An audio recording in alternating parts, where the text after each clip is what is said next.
Hi, enjoy listening. The door slammed shut behind him, the echo of it still ringing in his ears, as Neil Carlson stood in the hallway of the apartment complex, holding nothing but a wheeled suitcase and a grocery bag half full of tangled charges, 2 shirts, and a cracked photo frame.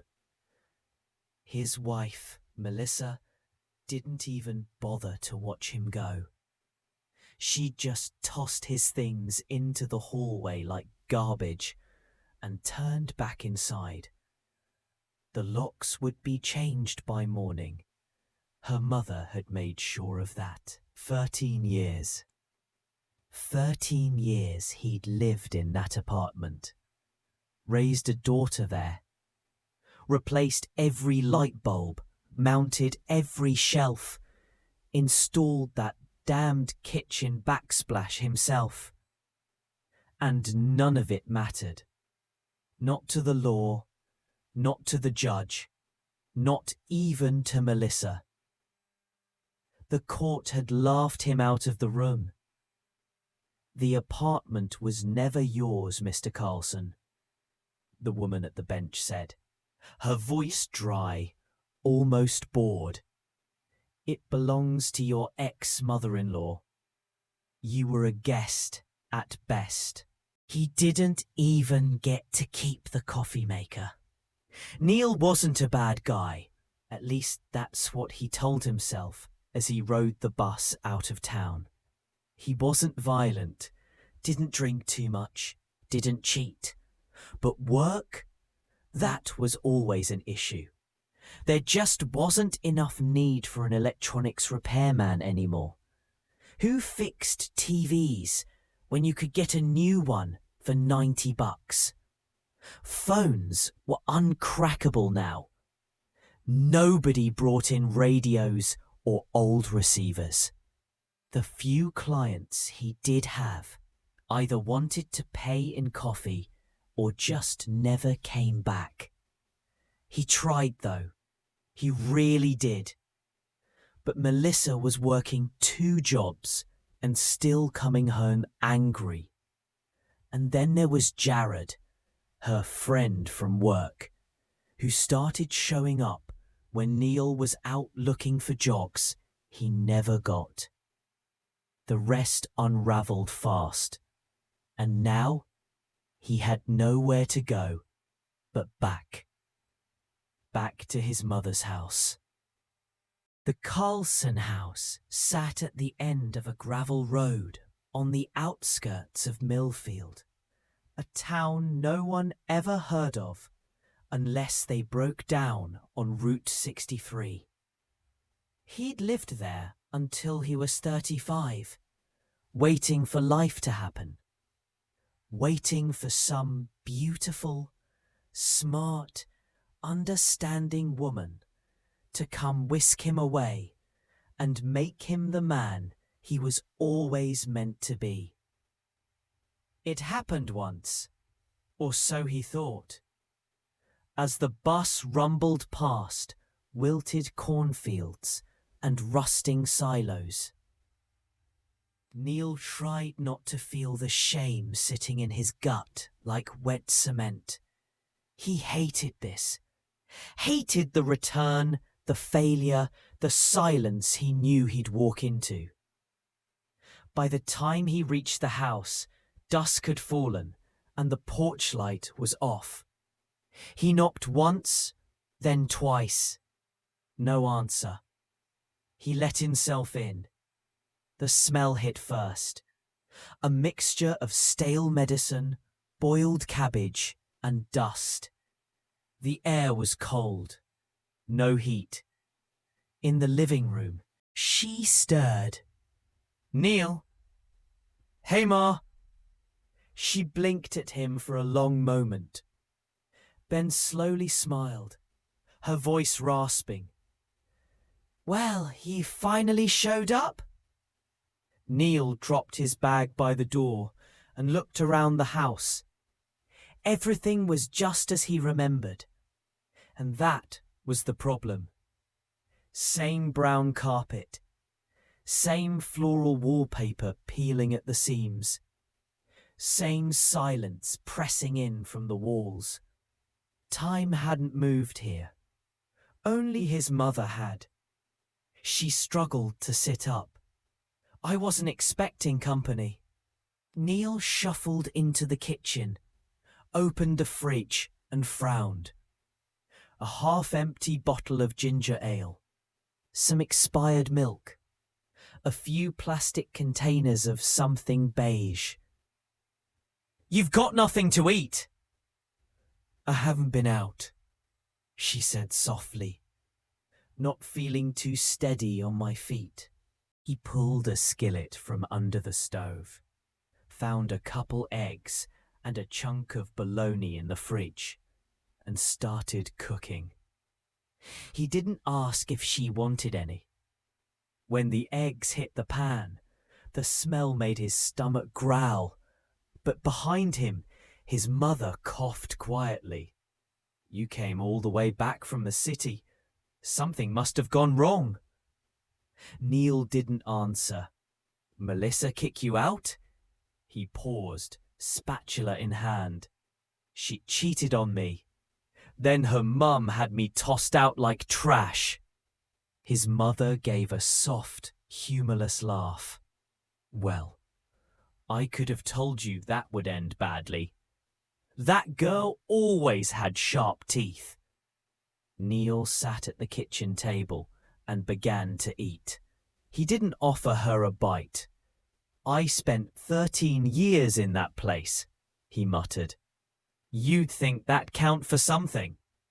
"Depends on what you did with those years." He glared at her. "What's that supposed to mean?"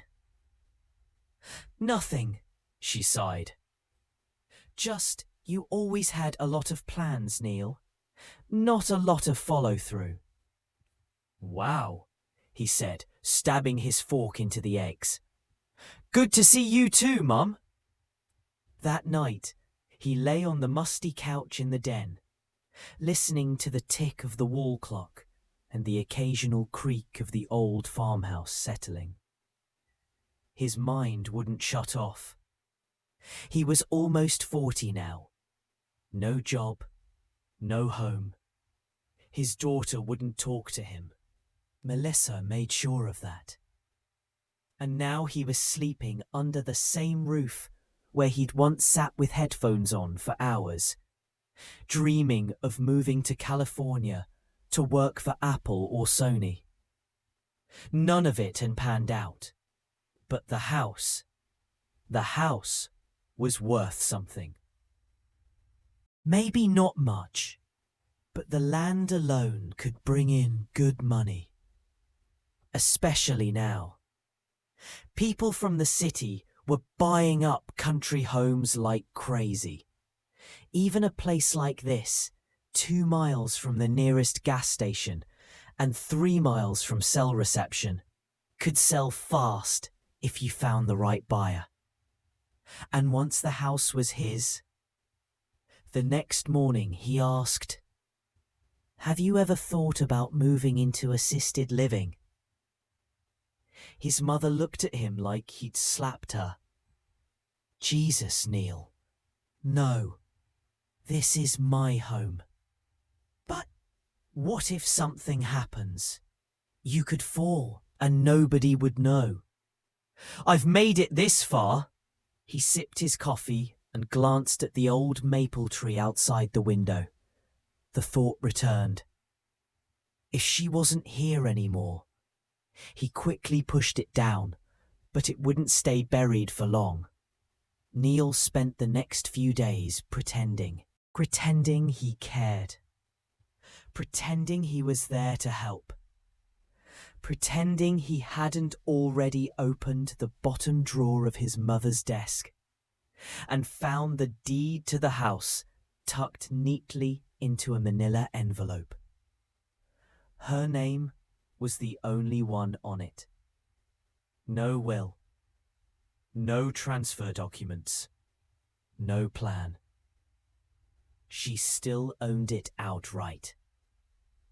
It wouldn't be his until she was gone. And that seed of a thought, it had already begun to grow. He'd never been violent, never even raised a hand. But desperation had a way of reshaping a man. He found himself Googling inheritance laws on the dusty old desktop in the living room, while his mother dozed in the other room. What happens when a parent dies without a will? How to transfer property after death? How long does probate take? Too long.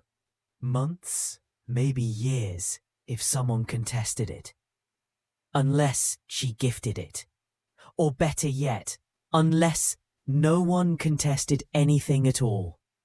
"You're quiet lately," his mother said one evening, as he reheated canned chili on the stove. "Just thinking. You always did that too much."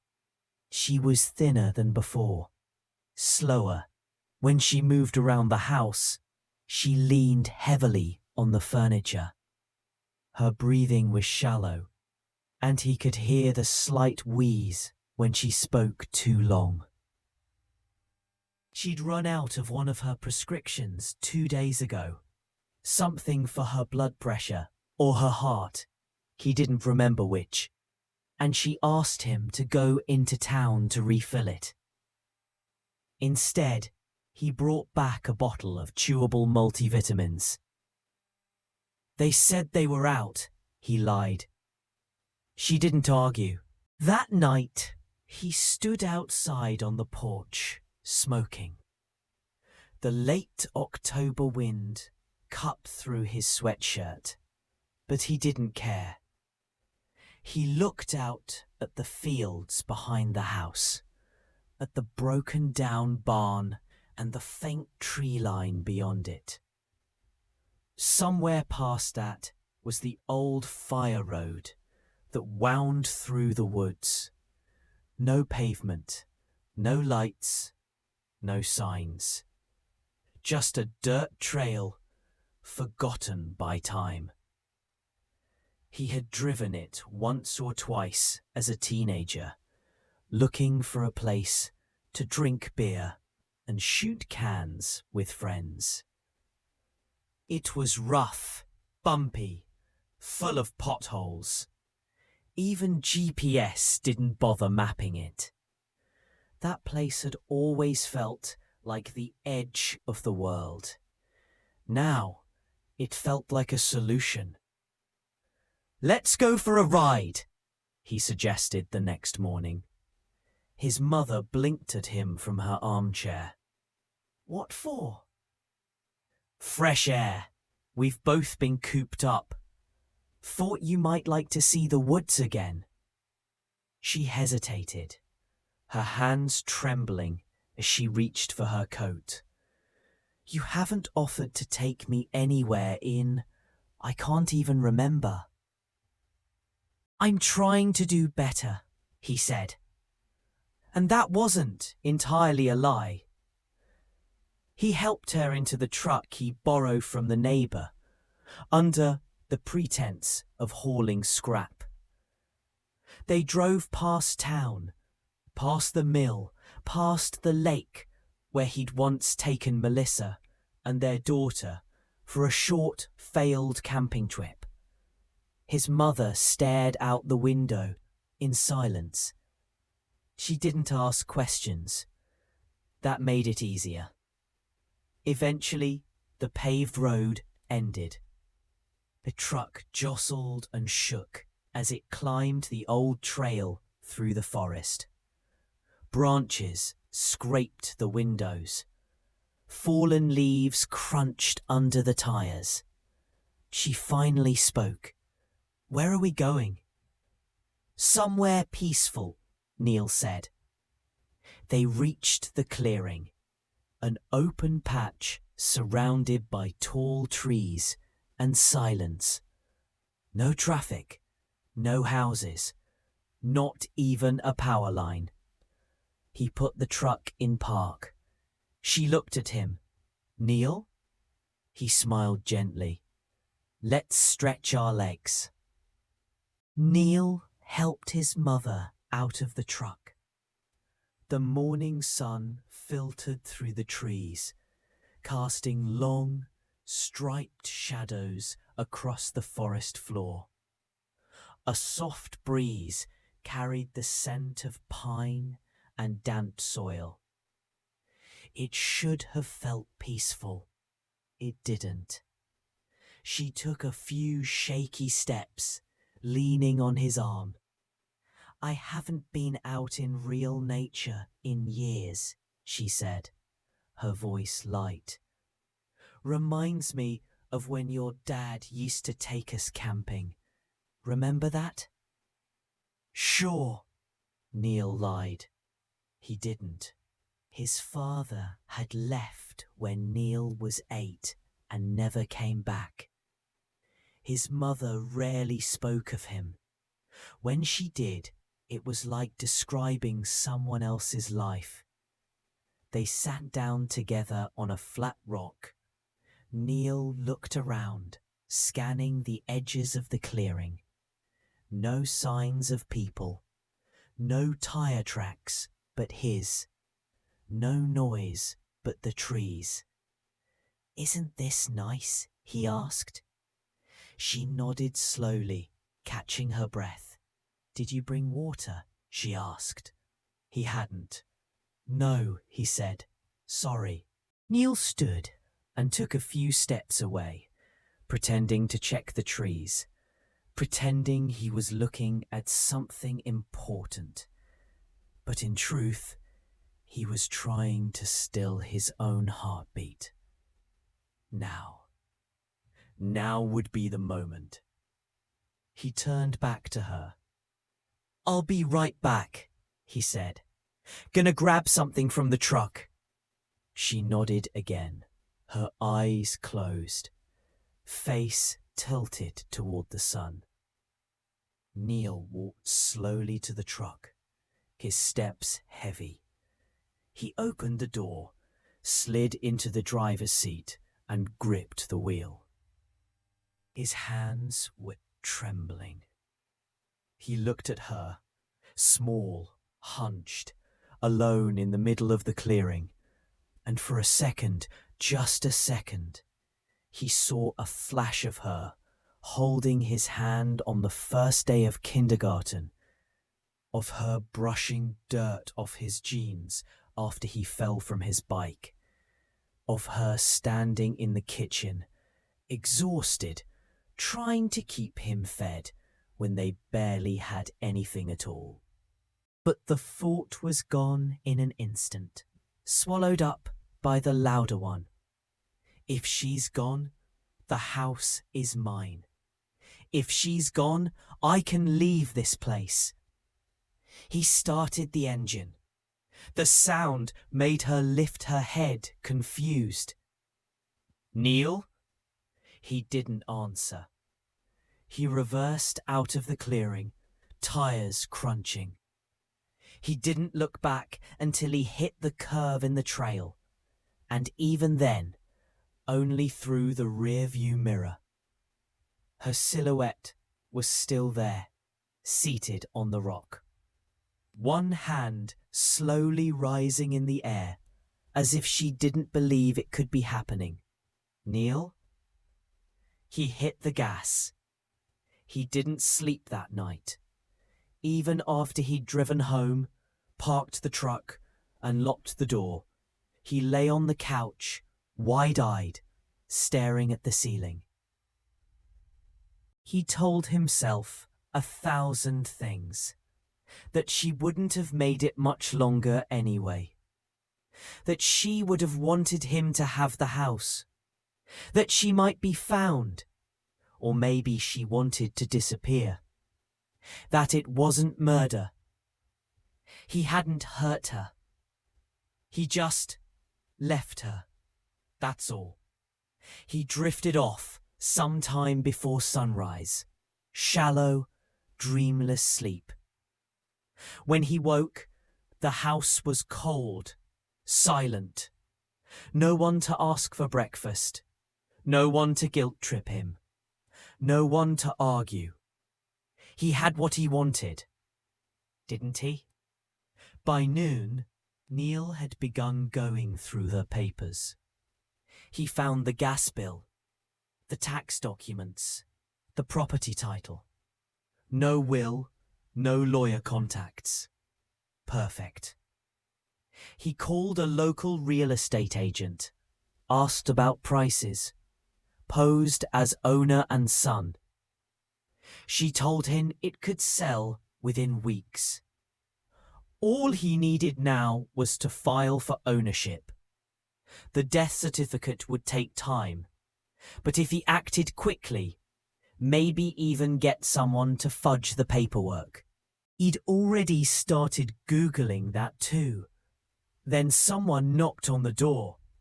He froze. Another knock. Sharp, confident. He opened the door. It was her. Neil staggered back, gripping the edge of the door frame like he might fall.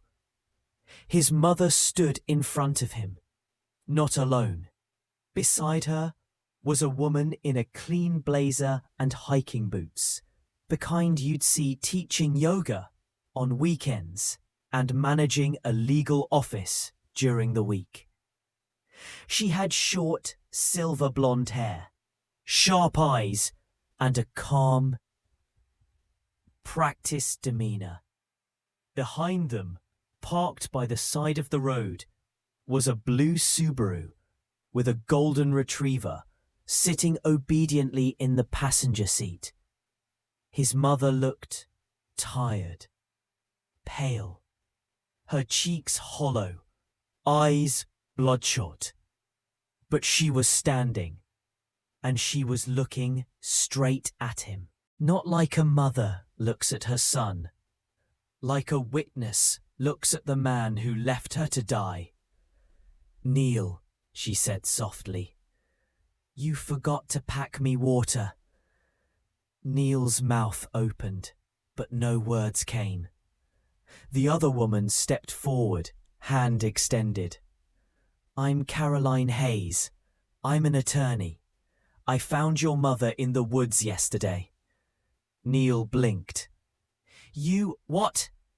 She was sitting alone in a clearing, dehydrated, barely conscious. She was lucky I was out hiking. She must have wandered off." Neil said too quickly. "She gets confused sometimes." His mother let out a sound, part laugh, part wheeze. "I might be old, but I didn't wander 3 miles down an unmarked trail." Caroline raised an eyebrow. "Funny thing. No cane, no phone, no jacket. Just slippers and a house sweater." I don't know what happened," Neil stammered. "She asked me to drive her somewhere and she got out on her own. I thought she was coming back." "Is that so?" Caroline said. The dog in the car barked once, sharp and sudden, as if it could smell the panic rising in him. Neil tried to regain control of the moment. He stepped aside. "You're cold. Come in, Ma. Sit down." His mother looked past him into the house. The stale smell, the untouched breakfast dishes, the stack of documents on the table. "I'm not staying," she said. Caroline nodded. "We've arranged for her to stay with a friend in town for a while." Neil's pulse thudded in his ears. This is her home. She can't just leave." "She can do whatever she wants," Caroline said, "and she's also made a decision." Neil turned back to his mother. She stepped closer, handed him a folded piece of paper. It shook a little in her hand. He unfolded it. A gift transfer deed. Signed, notarized. That morning, But the name beneath hers wasn't his. It was Melissa's, his ex-wife. And beneath Melissa's, his daughter's. Neil stared at it, unblinking. "No," he said. "Yes," his mother whispered. "I'm your son," Neil growled. "That house is mine." "It was mine to give," she said, "and I gave it to someone who still sees value in family." The last thing she said before walking away was quiet, almost tender. "I used to blame myself for your father, for how you turned out. But I see now you made your own choices, just like you chose to leave me out there." Then she was gone. The door closed. Neil stood in the center of the room, the deed still in his hand, trembling. He stayed there for a long time, and then the phone rang. It was Caroline. "I'm not a police officer," she said evenly, "but I've already spoken to one. If your mother chooses to press charges, abandonment of a dependent adult carries prison time." Silence. "I convinced her not to, for now." Neil couldn't breathe. "But here's the thing," she added. "If I were you, I'd start packing." Neil didn't pack. He just sat at the kitchen table for hours, numb. The paper still lay in front of him. The deed, the signature, the name that wasn't his. His mother had given away the house. His house. It wasn't even the fact that she gave it to Melissa. It was that she had done it while looking him in the eye. Calmly. Coldly. Decisively. There was no fight. No chance to argue. It was over. By midnight, the house felt like a tomb. A museum of all the things Neil had failed to become. The thought crept in again. Not a voice, but something worse. A knowing. You did this. Not Melissa. Not the courts. Not his mother. You. The next morning, he tried calling his daughter. Voicemail. He texted her. "Hey, sweetheart. Just wondering if we could talk. I miss you." No response. By noon, he drove into town and stopped in front of the law office. Caroline's name was on the plaque beside the door. But he didn't go in. He sat in his car for nearly an hour, chain smoking, staring at the door like it might somehow open itself and offer him another way forward. It didn't. By evening, he returned to the house, and for the first time, it didn't feel like his. The air was colder. The walls seemed to lean in, watching. He opened the fridge. Still nearly empty. He reheated the same chili from 3 days ago, ate it in silence, and left the bowl in the sink. That night, he didn't sleep. He lay on the couch, then on the floor, then back on the couch again. At one point, he grabbed the deed and tried to rip it, but his hands wouldn't do it. It wasn't his to destroy. By day 3, the truck was gone. The neighbor had taken it back. His phone bill went unpaid. His bank account balance hovered around $87. He looked up job postings. Walmart stocking, construction helper, dishwasher, line cook. Each one had the same requirement. Must be able to lift 50 pounds, or must have transportation. He had neither. He filled out 2 applications anyway, then walked to a gas station to use the fax machine. Inside, a teenager behind the counter gave him a sympathetic look. "Rough day?" the kid asked. Neil just nodded. On the walk back, he passed a bulletin board nailed to the side of the post office. There, scribbled in marker on bright yellow paper, was a flyer. Hiring, construction site, daily pay, housing provided. No experience needed, just a phone number and a name. Ask for Rick. Neil ripped off the tab. That night, he stared at his phone for a long time before finally dialing. "Rick," a gravelly voice answered. "I saw your ad. I need work and a place to stay." Pause. "You sober?" "Yes." "You got a record?" "No." "You strong enough to carry your own weight?" Neil looked around the cold, dark kitchen, his life in a single sentence. "I can try." Another pause. "All right. Be at the lot on Madison and 3rd. 6 a.m. sharp. Don't be late." Neil arrived at the lot at 5:47 a.m., breath clouding in the cold morning air, his only bag slung over his shoulder. It wasn't much, just some clothes, a worn towel, and the last of the chili in a plastic container. He had no idea what to expect. He only knew one thing. He had nowhere else to be. A rusty van pulled up just after 6, its muffler rattling like it might fall off.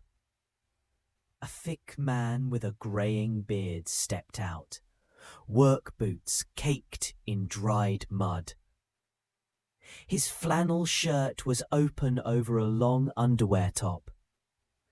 His eyes were sharp and unreadable. "Neil?" "Yeah, I'm Rick." Rick tossed him a pair of gloves and nodded toward the van. "Get in." The drive was long and silent, ending at what looked like an old motel being gutted from the inside out. Piles of drywall leaned against the walls. Workers, most of them older than Neil, moved slowly but steadily, hammering, sweeping, hauling debris into a dumpster. Rick gave him a fast tour. "This is where we sleep," he said, pushing open the door to a dingy room with 3 cots. A cooler in the corner, a fan, a space heater. It smelled like sawdust and sweat. "You eat what we eat, work till sunset. You show up late or mouth off, you're gone." Neil nodded. "No drinking, no drugs, no handouts. You carry your own weight. That clear?" "Clear." The first week nearly broke him. His back ached. His hands blistered. His legs cramped from squatting and lifting and climbing stairs that weren't even fully built. But every evening, when he returned to the cot, when he peeled off his sweat-soaked shirt and dropped onto the mattress, something unfamiliar settled inside him. Not peace, not pride, but maybe the beginnings of something less rotten. He wasn't scanning anyone. He wasn't waiting on someone else's death. He was just working. On the 8th night, he sat outside the motel, smoking, watching the sky turn deep violet. Rick came out and leaned against the railing beside him. "You were someone else once," Rick said. Neil didn't answer. Rick didn't push. "Lot of men who come here were. I don't ask questions. But if you're still hoping for that other life, the one you lost, you're gonna waste what little time you've got." Neil looked at him. Rick shrugged. "Don't rebuild the old thing. Build something new." Then he walked back inside. Later that night, Neil looked at his phone. Still no messages from his daughter. No calls. Nothing. He opened his notes app and wrote just one line. "I'm not asking for anything. I just want to say I'm sorry." Then he stared at it for a long time before deleting it. The next morning, he woke to a vibration under his pillow. A text from an unknown number. "I heard what happened. Grandma told me. I don't know if we'll ever be okay again. But I wanted you to know I'm glad she's safe. I don't hate you, but I needed you to be better."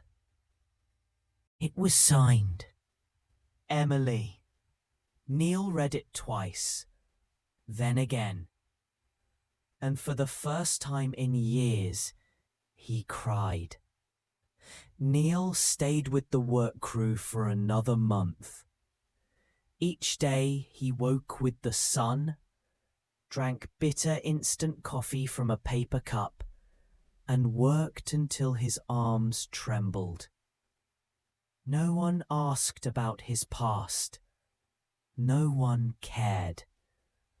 They all had stories, but most left them buried beneath drywall dust and nail heads. In the quiet moments between loading lumber or sweeping up insulation, Neil would pull out his phone and reread Emily's message. He hadn't replied yet. He didn't know what to say. One weekend, Rick offered him a ride into town to cash his pay. They stopped by a diner for lunch. Rick sipped coffee, eyes on the waitress, but thoughts somewhere far off. "You know," Rick said suddenly, "I lost my daughter years ago. She was 10. Cancer." Neil looked up. "I spent a long time angry. At God, at the world, at myself. And I ruined everything else in the process. My marriage, my friendships, even the house we lived in. Lost it all." He stirred his coffee. "But one day, I realized I didn't have to keep losing. I could stop. Do something different. Be someone else." He looked up at Neil. "That's what you're trying to do, right?" Neil swallowed. "I think so." Rick nodded. "Then don't stop halfway." That night, Neil finally replied to his daughter's message. "Thank you for writing me. You don't have to forgive me. But I'm trying to be someone you wouldn't be ashamed to know." He stared at the blinking cursor before adding, "I hope someday I can do something that counts." He hit send, then turned off the phone and lay back on the cot, eyes wide in the dark. A week later, he received another message. "It's time from Melissa. She asked if she could write you a letter. I said it was her choice." Neil blinked, then scrolled down. There it was, an attached photo of a handwritten page. Emily's writing, careful and a little messy, just like when she was younger. The first line hit like a nail to the chest. I remember when you carried me on your shoulders at the fair, and we watched fireworks from the hill. The letter didn't mention what he'd done, or what he hadn't. It wasn't an apology, and it wasn't an invitation. It was a lifeline, a chance. 2 days later, Neil stood in front of a small bookstore downtown. The windows were cozy and cluttered. Inside, Emily sat behind the counter with a stack of paperbacks. He didn't go in. He just watched. She hadn't seen him yet. She was laughing at something a customer said. And for a moment, Neil felt something he hadn't felt in years. Hope. Not for what he could reclaim, but for what might still be possible. Neil didn't go inside the bookstore that day. He turned around, walked back to the work van, and returned to the job site without saying a word to anyone. But that night, as he lay in bed staring at the ceiling fan wobbling above him, he felt something shift. A quiet resolve replacing years of bitterness. This time, he wouldn't try to force his way back into someone's life. He'd show her who he was now. Not with words, not with apologies, with actions. 3 weeks later, he had enough money saved to rent a room above a bait shop on the edge of town. It wasn't much, just a twin bed, a hot plate, and a leaky bathroom sink. But it was his. He hung one photo on the wall, a faded picture of him holding Emily when she was a baby, her head resting on his shoulder. He didn't hang it to remember the past. He hung it to remind himself of what he didn't want to lose again. Every Friday, he walked into town and bought a book from Emily's store. He'd wait until her shift ended, just long enough to catch her eye, smile, and nod before leaving. She never stopped him, but she smiled back. A few weeks in, she started placing books aside for him, ones she thought he might like. At first, it was non-fiction, then novels, then a slim poetry collection about forgiveness and time. Each book was a small offering, a step towards something unspoken. One Saturday morning, Neil was at the hardware store when his phone rang. It was Melissa. He hesitated, then answered. "She's having a school reading night," Melissa said, voice cautious. She didn't want to ask you herself, but she said if you wanted to come, she'd be okay with it. Neil felt the phone shake in his hand. "Just as a guest, just to listen," she added. "Nothing more." "I'd like that," he said quietly. The school gym smelled like popcorn and paper. Parents filled metal folding chairs, and kids sat cross-legged on a colourful rug in the centre.